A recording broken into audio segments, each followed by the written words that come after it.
I don't care who you are. Life is going to knock you down.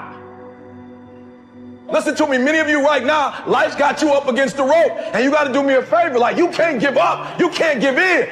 Pain is temporary. Pain is your friend. Pain is going to take you to the next level. When you going through pain, I know what you feeling. I know exactly, because I've been there. I've done that. But you got to work through it. And the reason why most of you are not successful is because every single time stuff not going your way, you give up, you quit, you let go, and people feel weakness. They feel it. You can feel when somebody's not committed, when they're not all in, when they're not dedicated. And there's another level you get to when you go all in. Winners win and losers lose. There are going to be times that you're going to be wondering, why should I keep showing up and working my business? Why should I keep at it? Why should I keep showing up to the conventions? Why should I keep picking up the phones and making the phone calls? Why should I keep fighting for my goals and fighting for my dreams? And what I want to remind you is that you got to show up for your life regardless of the circumstances. You got to show up in spite of the naysayers. You got to show up in spite of the conversation going on in your mind. You got to show up for your life, because if you don't, nobody else will. If you want unreasonable results in your life, you've got to be willing to be unreasonable. Part of being unreasonable, you don't judge according to appearances. Part of being unreasonable, you can see it because you believe it. You must have the faith to call forth those things that be not as though they were. You've got to decide, I deserve this, and I'm going to have it. You've got to say yes to your life. You've got to say yes. Yes to my dreams. Yes to me. Yes, I can make it. Yes, I can. Doesn't matter how many failures I've made. Doesn't matter how many mistakes I've endured. Doesn't matter about my defeats. Doesn't matter about what I've done. Yes, yes. I don't care about the fact I'm in a hole now. Doesn't matter about where I am. The last chapter to my life has not been written yet. If you judge me now, you'll judge me prematurely. I'm still in the process of transforming my life. I'm still in the process of becoming. Yes. The brilliance of Thomas Edison was not in his mind. It was something much more ordinary and often much less respected. I've got no imagination, he once said. I never dream. I've created nothing.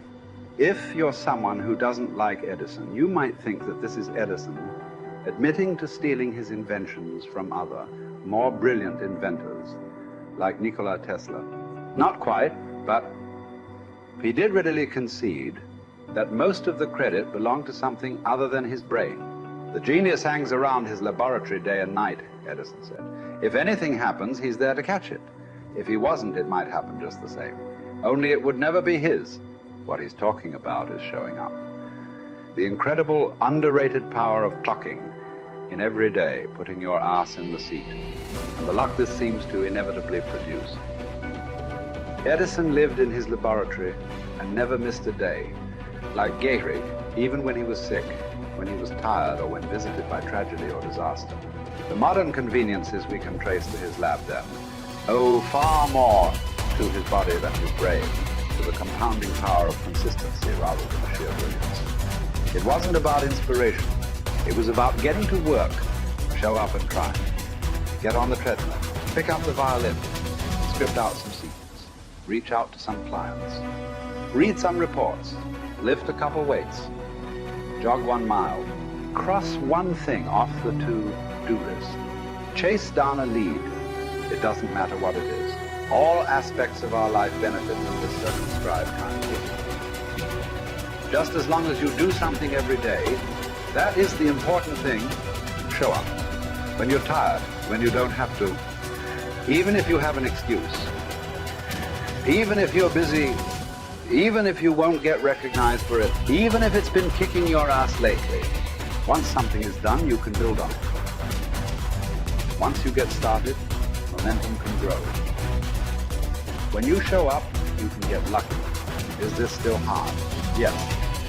But the good news is that because it's hard, most people don't do it. They don't show up. They can't even do one tiny thing a day. So So yes, you're alone out there on the track in the rain. You're the only one responding on Christmas. But having the lead is, by definition, a little lonely. This is also why it's quiet in the morning. You have the opportunities all to yourself. Don't worry about setting any records. Just report for duty. No excuses. And here's the irony. This is also a way to break records. Consistency is a superpower. Day to day, willpower is incredibly rare. Lowell Gettrig was a solid position player and a good hitter. But his success really was rooted in the fact that he didn't miss many days of work. It's quite likely that had he continued at his normal pace and not been stricken with R's, that he would have put up career numbers that surpassed Babe Ruth. Gettrig wasn't just able to show up despite injuries and fatigue. He also had to push through ennui, doubt, and just plain not feeling it. He had slumps like we all do, but he also understood what they meant. As a minor leaguer, he had struggled at the plate and thought about quitting. The Yankees' owner sent down a scout to walk Gehrig through the very basic math of a batting average. A good hitter hits 300, and hitting 350 is terrific. Hitting 400 is almost unheard of. What does that translate to? Missing on 6 tries out of 10. A hitter can also go days, weeks without touching the ball. That's what the scout told him. The most important thing a young ball player can learn is that he can't be good every day. You don't have to always be amazing. You do always have to show up. What matters is sticking around for the next at-bat. The ability to do that, coupled with the ability to endure what John Steinbeck called dogly days while writing Easter Eve. Those days when everything seems out of whack, when you're just not feeling it, when the distractions won't stop, is the first step to greatness. Literally. You cannot be great without the self-discipline to do that. One thing a day adds up. Each day adds up. But the numbers are only interesting if they accumulate in large quantities.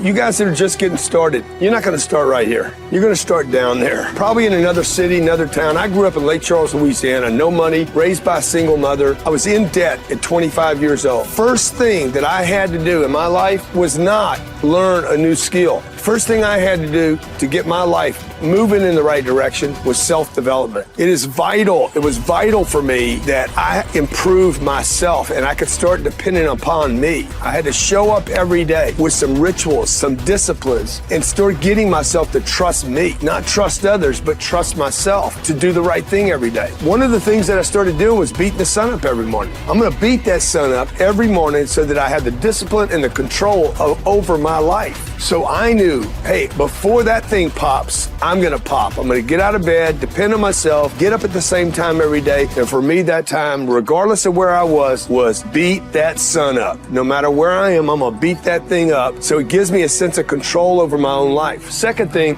I had to start cleaning up my life and my friends and my environment. When I was younger, between 15 and 25, I was doing crazy stuff in my life. Wasting my weekends. I have the saying, weekends are for the weak.